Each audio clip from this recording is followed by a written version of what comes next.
Coming up on Network Africa, 12 soldiers killed in a tragic military helicopter crash in southern Algeria while on a mission few kilometers from the capital.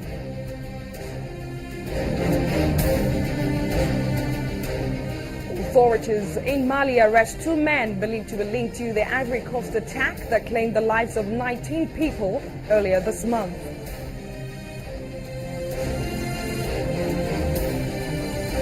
And the Easter celebration across Africa features lots of fun, fanfare, and solidarity messages from religious leaders.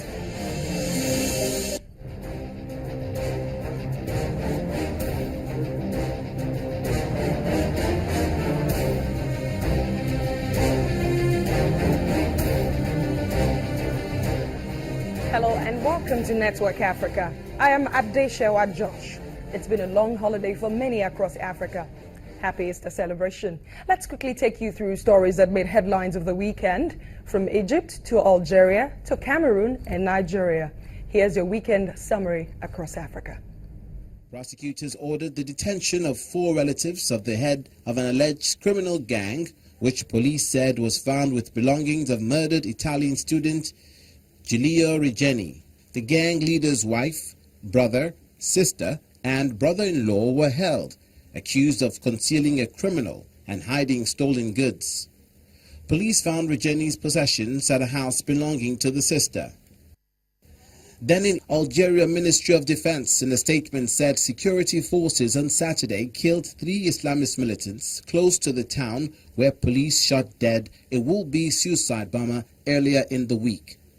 The 3 were killed in a military ambush after an army sweep of the forests of Sid Ali Bunab in Tizi Ouzou, part of the mountainous region east of the capital, Algiers. Violence is rarer now in Algeria since the country ended its 1990s war with Islamist fighters that killed 200,000 people.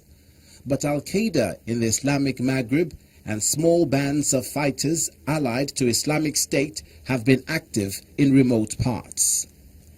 Finally, the Nigerian government is sending parents from the Chibok community of northeast Nigeria to neighboring Cameroon to verify whether a suspected female suicide bomber is one of the schoolgirls kidnapped by Boko Haram nearly 2 years ago. Garba Shehu, spokesperson for the Nigerian President Muhammadu Buhari, said the Nigerian High Commissioner in Cameroon, Hadiza Mustafa, has been in contact with Cameroonian authorities who have shown a willingness to assist the Nigerian government. The abduction of about 270 schoolgirls by Islamic militants from a school in Chibok on April the 14th, 2014 sparked international outrage and a campaign #BringBackOurGirls. While about 50 of the girls managed to escape, 219 of these girls remain missing. Now let's bring you the latest on the story of the arrest of 2 female suicide bombers in Cameroon who claim to be one of the missing Chibok schoolgirls. I'm now being joined by Mausi Shegun, head researcher of the Human Rights Watch in Nigeria. She's been monitoring this story very closely. Thank you for speaking to us on Network Africa. My pleasure, Adisha.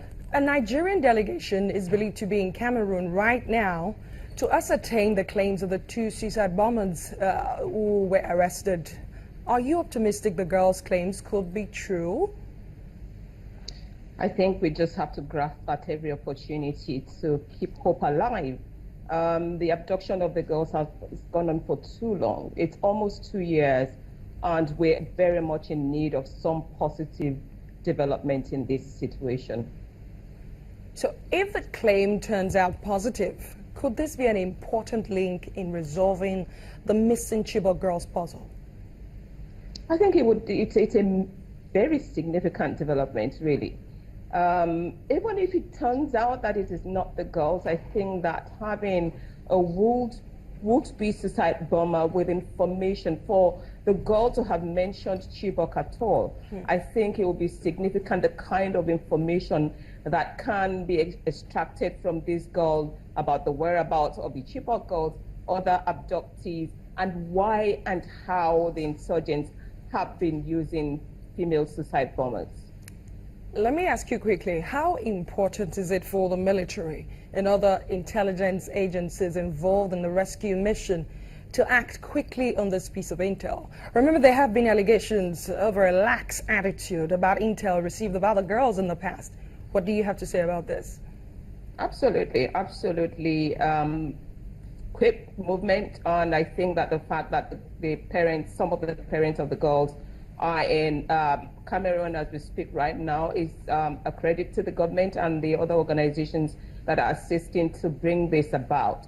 It is absolutely important. I think it was a delay in action in going after the missing girls soon after they were abducted that brought us to where we are today. And so right now, quick action, quick thinking, and a system in place that works to help, achieve the rescue or, the bring back of all of the girls, all of the women, all of the boys that have been abducted by Boko Haram.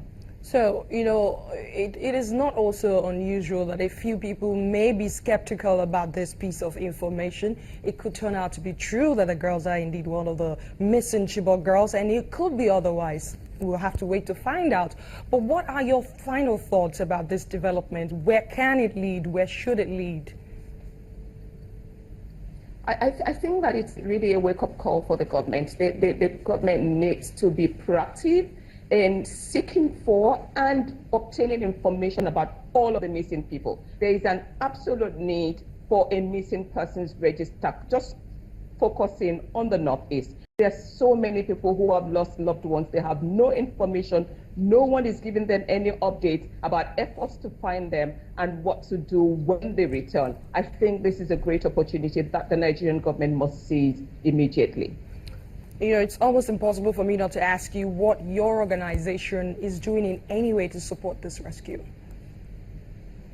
But our job, really, our mandate is very clear. We research human rights abuses. We publicize them where private advocacy is not possible. And most important of all, we advocate for change. The conditions that make this kind of situations possible are the reasons why we do our work. We ensure that we make it clear to government what conditions need to exist for this not to happen, and what needs to happen to ensure that we don't see this kind of event occurring again in the future. Thank you so much, Mausi Shegun, head researcher of the Human Rights Watch here in Nigeria. Thank you for speaking to us on Network Africa. Thank you, Algeria Defense Ministry have confirmed the death of 12 soldiers following a military helicopter crash in southern Algeria. The Russian-made Mi-171 came down while on a reconnaissance mission in Tamanrasset region, some 2,000 kilometers from the capital, Algiers. The helicopter apparently experienced technical failure, but the exact cause of the crash is yet to be established or released. Algeria's aviation sector is believed to be one of the poorest in Africa, as critics say the country has a poor aircraft safety record. Some of its past tragic crash records include a military plane crash in 2014 where 77 people were killed. Two military aircrafts also collided during a training exercise in 2012, killing both pilots. Still ahead on Network Africa, religious leaders advocate for peace across Africa as many celebrate Easter Monday. That's in a moment.